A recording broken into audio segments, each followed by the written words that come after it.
CBI के जज justice लोया अमित शाह से जुड़े एक फर्जी एनकाउंटर मामले की सुनवाई कर रहे थे, लेकिन मुख्य आरोपी अमित शाह एक भी दिन कोर्ट में पेश नहीं हुए। जज लोया ने फरमान सुना दिया कि 15 दिसंबर 2014 के दिन अमित शाह कोर्ट में पेश हों, लेकिन उससे पहले ही 1 दिसंबर 2014 के दिन जज लोया की रहस्यमयी ढंग से मौत हो गई। वे एक शादी में मुंबई से नागपुर गए हुए थे। घर वालों को सुबह सुबह फोन आया कि बीती रात जज लोया ने सीने में दर्द की शिकायत की थी। इसके बाद उन्हें अस्पताल ले जाया गया, लेकिन उन्हें बचाया नहीं जा सका। लेकिन ये कहानी उतनी सरल नहीं जितनी मालूम पड़ती है। जज लोया की संदिग्ध मौत को लेकर कई सवाल उठे। पहला सवाल ये कि बिना परिजनों को सूचित किए ही जज लोया का पोस्टमार्टम क्यों किया गया, और दूसरा सवाल ये कि बिना परिजनों से पूछे जज लोया का शव उनके निवास मुंबई भेजने के बजाय उनके पैतृक गांव क्यों भेजा गया। तीसरा सवाल यह कि जब जज लोया की मौत हार्ट अटैक से ही हुई थी तो उनकी शर्ट खून से क्यों भीगी हुई थी, उनका चश्मा उनके शरीर में क्यों धंसा हुआ था, उनके सर में किस चीज की चोट थी अगर उनकी मौत हार्ट अटैक से ही हुई थी। चौथा सवाल यह कि जज लोया के पैतृक गांव में अंतिम संस्कार वाले दिन किसी भी लोकल पत्रकार को उनके गांव में क्यों नहीं आने दिया गया। पांचवा सवाल यह कि जब जज लोया के परिवार ने खून से सनी शर्ट देखकर दोबारा पोस्टमार्टम करने की मांग की थी तो वो कौन लोग थे जो कह रहे थे कि इससे परिवार को खतरा होगा, दोबारा पोस्टमार्टम नहीं कराना चाहिए। आखिर अगर जज लोया की मौत हार्ट अटैक से हुई थी तो दोबारा पोस्टमार्टम होने से किसको खतरा था। छठवां सवाल यह कि जब जज लोया के शव को उनके पैतृक गांव लाया गया तो उनके शव के साथ सिर्फ एक ड्राइवर ही क्यों मौजूद था। उनके शव के साथ वे दोनों जज क्यों नहीं आए जो उनके साथ शादी में भाग लेने के लिए मुंबई से नागपुर पहुंचे थे। इतने बड़े जज के शव को सिर्फ एक अकेला ड्राइवर ही लाए, क्या ये बात पचाने योग्य है। सातवां सवाल यह कि दोनों जज लोया की सेम कॉलोनी में रहने के बावजूद उनके परिवार से मिलने जज लोया की मौत के 2 महीने बाद जाकर मिलने गए, उससे पहले क्यों नहीं आए। दोनों जजों को एक ही कॉलोनी में होने के बावजूद उन्हें श्रद्धांजलि देने के लिए आने में 2 महीने का वक्त कैसे लग गया। अगर ये मौत प्राकृतिक मौत ही थी, इसमें कोई रहस्य नहीं था। आठवां सवाल यह कि जज लोया के फोन से किसने छेड़छाड़ की, किसने उनका डाटा डिलीट किया। जज लोया के फोन को उनकी मौत के 4 दिन बाद क्यों सौंपा गया, वो भी पुलिस के द्वारा नहीं बल्कि एक अनजान आदमी के द्वारा। आखिर ऐसा क्यों किया गया। नौवां सवाल यह कि जज लोया की रिपोर्ट्स को लेकर जब ECG report, forensic report, histopathology report की डॉक्टरों द्वारा समीक्षा की गई तो उन्होंने कहा कि इन रिपोर्ट्स में हार्ट अटैक के लक्षण नहीं मिलते। अगर सरकारी दावे और डॉक्टरों के मत में इतना अंतर है तो इसकी स्वतंत्र जांच क्यों नहीं कराई जानी चाहिए। इसलिए जज लोया पर बनाई इस सीरीज के इस तीसरे एपिसोड में हम बात करेंगे जज लोया की उस आखिरी रात की जिसमें छुपे हुए हैं कई राज जो उगलते हैं इस सवाल का जवाब कि हु किल्ड जस्टिस लोया, जज लोया को किसने मारा। नमस्कार, मैं श्याम मीरा सिंह। जज लोया की जिस वक्त मौत हुई उस वक्त वो सिर्फ एक ही मामले की सुनवाई कर रहे थे और वो मामला था सोहराबुद्दीन फर्जी एनकाउंटर मामला। इस मामले के मुख्य आरोपी थे अमित शाह। जज लोया ने अमित शाह को कोर्ट में पेश होने का हुक्म सुना दिया था, लेकिन अगली सुनवाई से पहले ही जज लोया की संदिग्ध परिस्थितियों में मौत हो गई। जज लोया की मौत की खबर को ब्रेक करने वाले इन्वेस्टिगेटिव पत्रकार निरंजन टाकले ने अपनी किताब हु किल्ड जस्टिस लोया में इसके कुछ रहस्यों को खोला है जो जज लोया की मौत के प्राकृतिक मौत होने पर सवाल खड़े करते हैं। इस बात को खारिज करते हैं कि जज लोया की मौत एक हार्ट अटैक से हुई थी और इस सवाल को मजबूती से खड़े करते हैं कि जज लोया एक राजनीतिक साजिश का शिकार हुए। जज लोया की भांजी नुपुर बेयानी ने इस किताब में जज लोया के उस आखिरी दिन को लेकर कुछ चीजें बताई हैं। जज लोया की मौत के वक्त नुपुर बेयानी जज लोया के घर पर रहकर ही पढ़ाई कर रही थी। नुपुर का कहना है कि 29 दिसंबर 2014 के दिन जज लोया ऑफिस गए हुए थे। 2 जजों ने लोया से अचानक एक शादी में भाग लेने के लिए नागपुर चलने के लिए कहा। ये 2 लोग थे, जज श्रीकांत कुलकर्णी और जज SM मोडक। यहां कमाल की बात यह है कि जज लोया से पूछने से पहले ही इन दोनों जजों ने उनकी टिकट भी बनवा रखी थी, ऐसा नुपुर बेयानी का कहना है।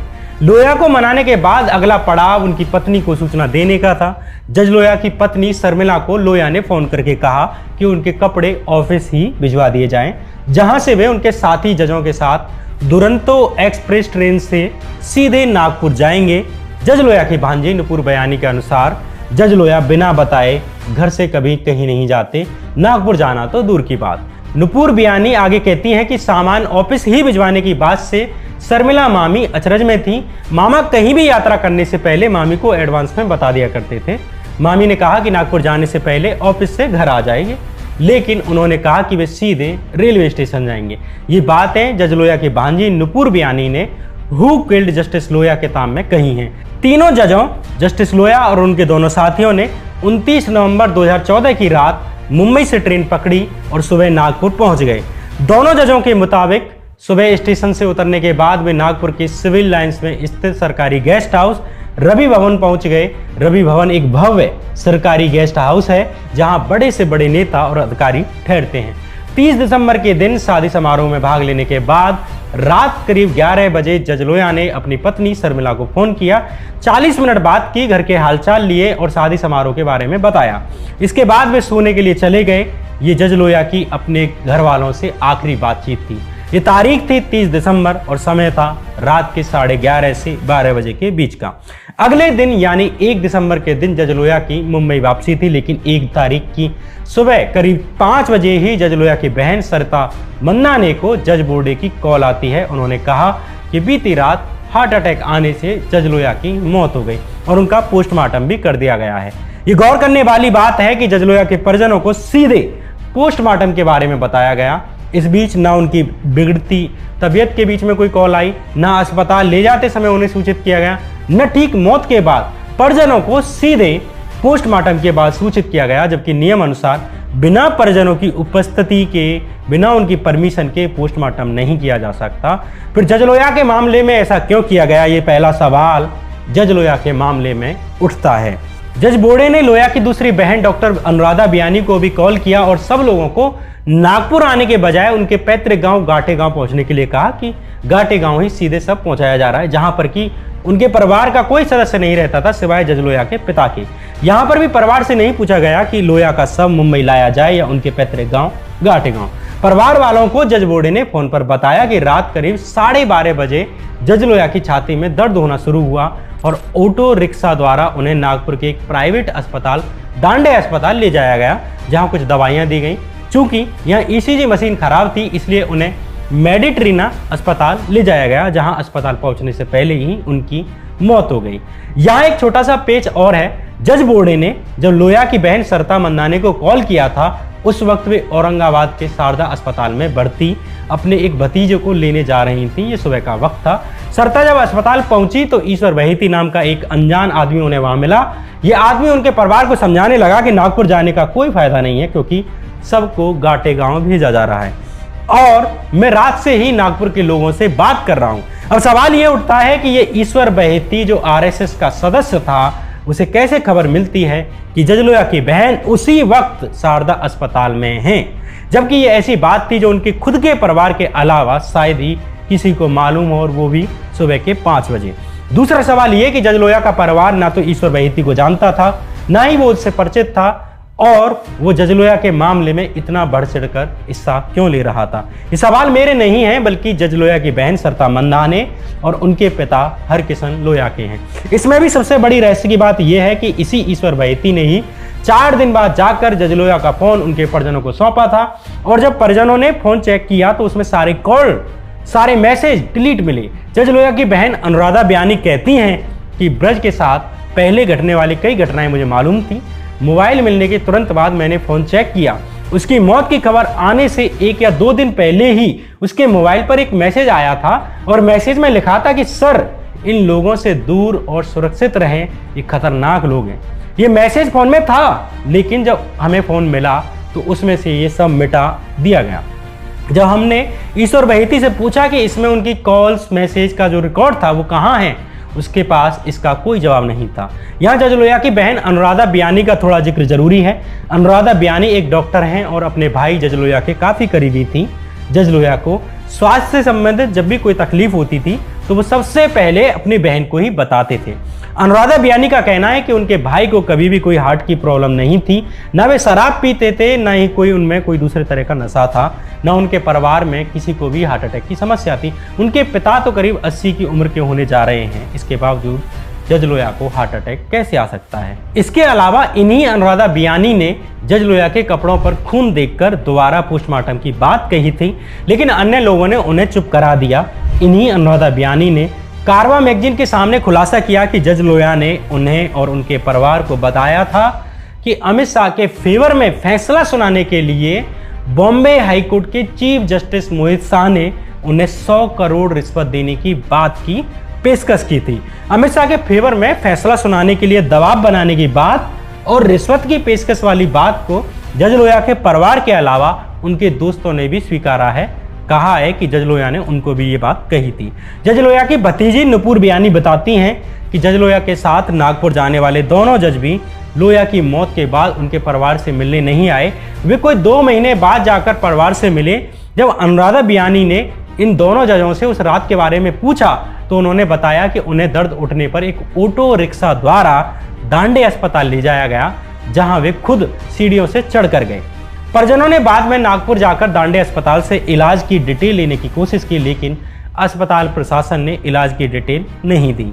जज लोया के परिवार को ये बात भी एक रहस्य की तरह सताती है कि रवि भवन एक वीआईपी गेस्ट हाउस है, जहां गृह मंत्री, सुप्रीम कोर्ट के जज सरी के लोग ठहरते हैं। वहां ऐसे कैसे हो सकता है कि एक जज को एक ऑटो रिक्शे से अस्पताल ले जाया जाए और कोई भी कार वहां पर मौजूद ना हो।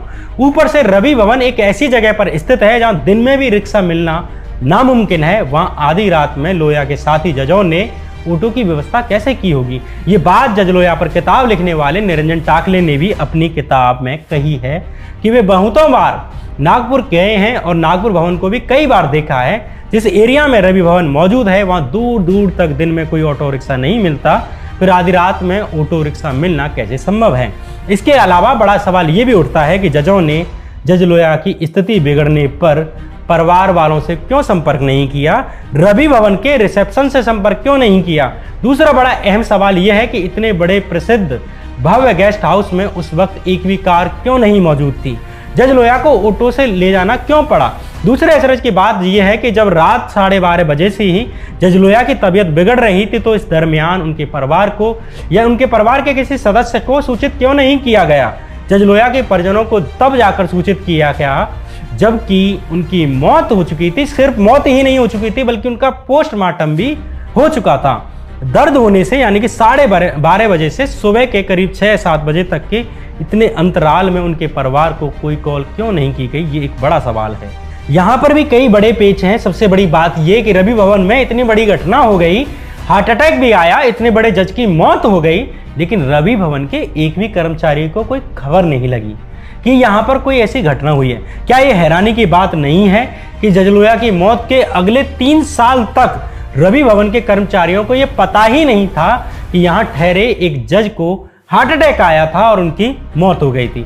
अगर ये घटना रवि भवन में ही घटी थी तो इतनी बड़ी घटना के बावजूद वहां के कर्मचारी कैसे अनजान रह सकते हैं। ये बात चकित जरूर करती है, लेकिन ये सत्य है।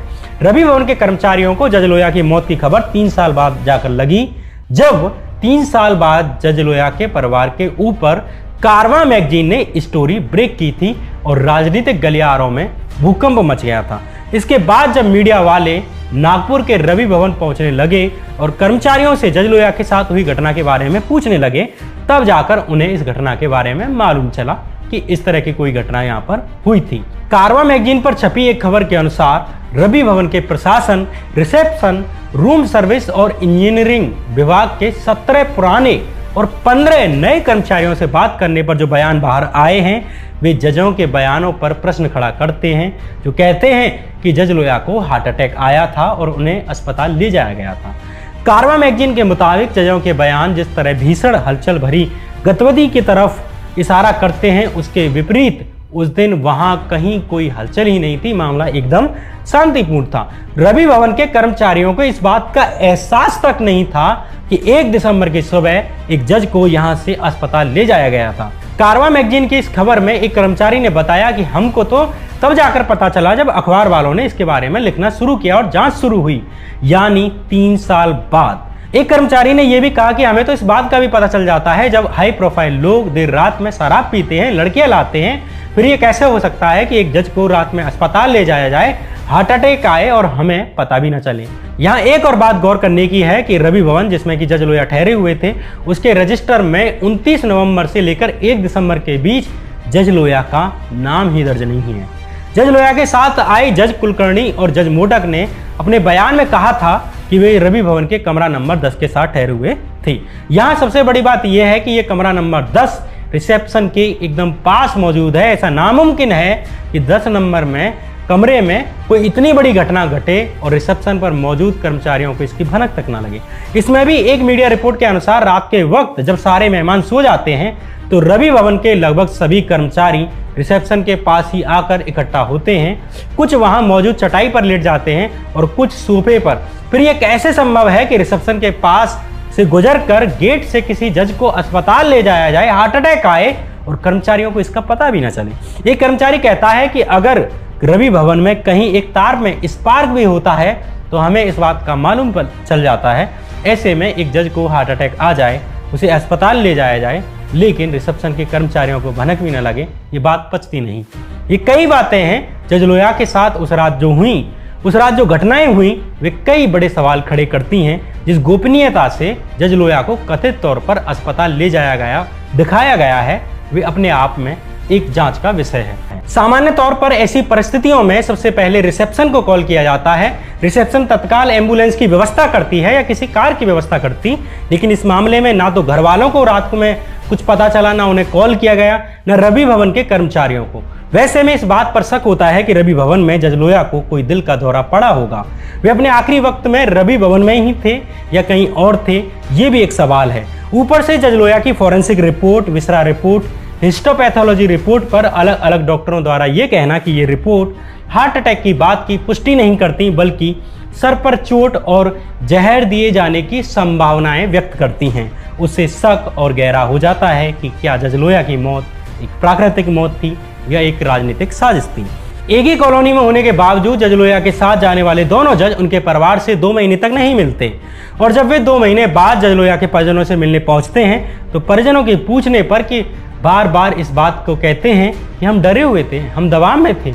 हु किल्ड जस्टिस लोया किताब के अनुसार जज लोया की भतीजी नुपुर बियानी कहती हैं कि 2 महीने बाद जब जज कुलकर्णी और जज मोडक हमारे घर आए तब अपूर्वा ने यानी जज लोया की बेटी ने इन दोनों जजों से पूछा कि मैंने सुना है रवि भवन के पास नज़दीक में बड़े बड़े अस्पताल मौजूद थे, जैसे कि वॉकहार्ट, बावजूद इसके आप पापा को छोटे से दांडे अस्पताल में क्यों ले गए।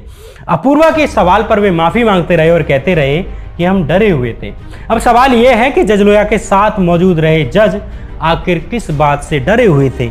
अगर जज लोया की मौत प्राकृतिक मौत थी तो दोनों जज क्यों डरे हुए थे। इसके अलावा भी एक सबसे बड़ा और गंभीर सवाल भी है।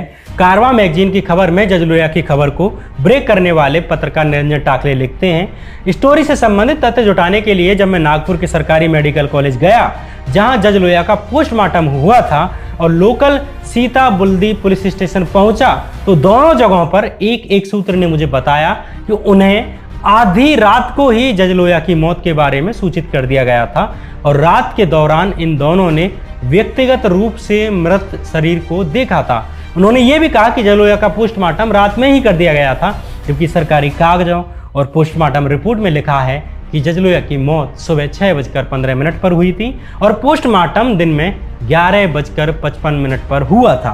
पोस्टमार्टम रिपोर्ट कहती है कि जज लोया की मौत 6:15 पर हुई थी, जबकि जज लोया के परिजनों को सुबह के 5 बजे से ही कॉल आनी शुरू हो गई थी कि जज लोया की हार्ट अटैक से मौत हो गई है। पोस्टमार्टम में कई जगह पर भारी गड़बड़ है। इसमें लोया की मौत की तारीख 7 दिसंबर लिखी हुई है और पोस्टमार्टम करने वाले डॉक्टर के साइन के नीचे 10 दिसंबर की तारीख लिखी हुई है, जबकि जज लोया की मौत 1 दिसंबर की सुबह हुई थी।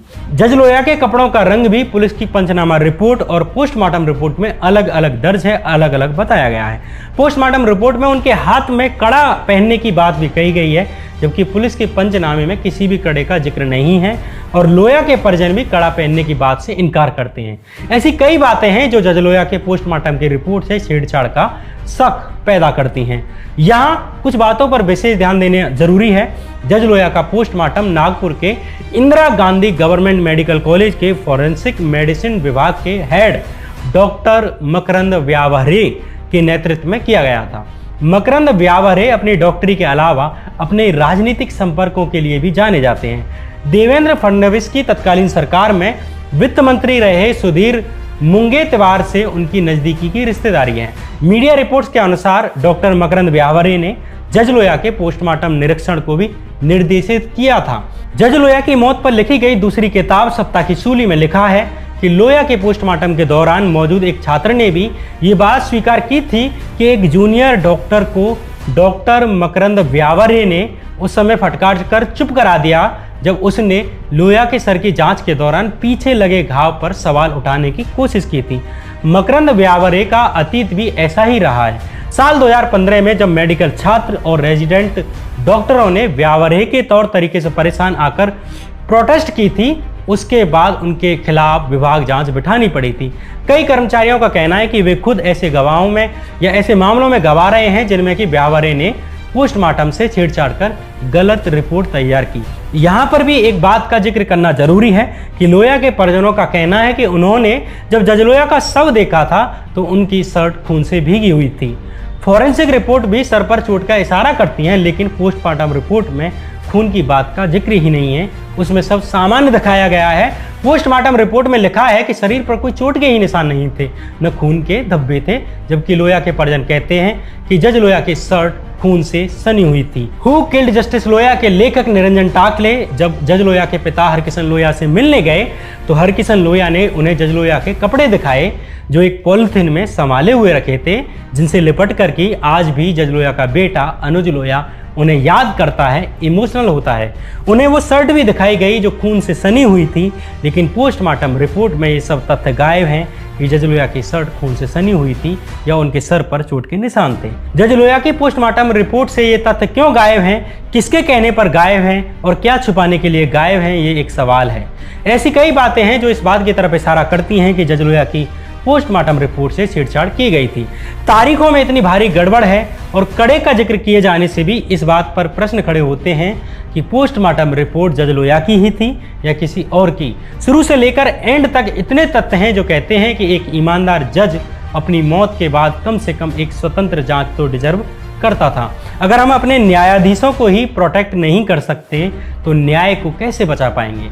जज लोया की मौत की जांच के लिए कहना ये कहना नहीं है कि कोई नेता ही इसके लिए गुनहगार है, ना मैं किसी एक शख्स को इसके लिए जिम्मेदार मानता। मैं बस इतना जानता हूँ कि जज लोया को न्याय मिलना चाहिए और हत्यारों को पहचाना जाना चाहिए, चाहे वे कोई भी हों। ये जज लोया पर बनाई सीरीज का तीसरा एपिसोड था।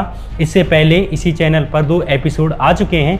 आप अगर पहली बार इस चैनल पर आए हैं तो इसे सब्सक्राइब कर लीजिए। अगर आपको ये वीडियो पसंद आई है, अगर आई है तो लाइक का बटन जरूर दबाकर जाइए। ऐसा करने से वीडियो को अधिक रीच मिलती है और इससे मुझे भी थोड़ा प्रोत्साहन मिलता है। अगर आपको लगता है कि आपको इस चैनल को आर्थिक मदद करनी चाहिए तो इस चैनल को ज्वाइन कर सकते हैं। इसके लिए आपको चैनल पर दिख जाएगा। आपकी थोड़ी सी मदद भी इस चैनल को जीवित रखने में मदद करेगी। आने वाले एपिसोड में हम सोहराबुद्दीन और तुलसीराम प्रजापति के उस मामले को टटोलने की कोशिश करेंगे जिस मामले की सुनवाई जज लोया कर रहे थे, जिसके बाद की उनकी मौत हो गई, जिस मामले में सीबीआई ने अमित शाह को दोषी माना था और उन्हें जेल की यात्रा करनी पड़ी थी। तब तक के लिए इस चैनल के बाकी वीडियो देख लीजिए। तब तक के लिए नमस्कार।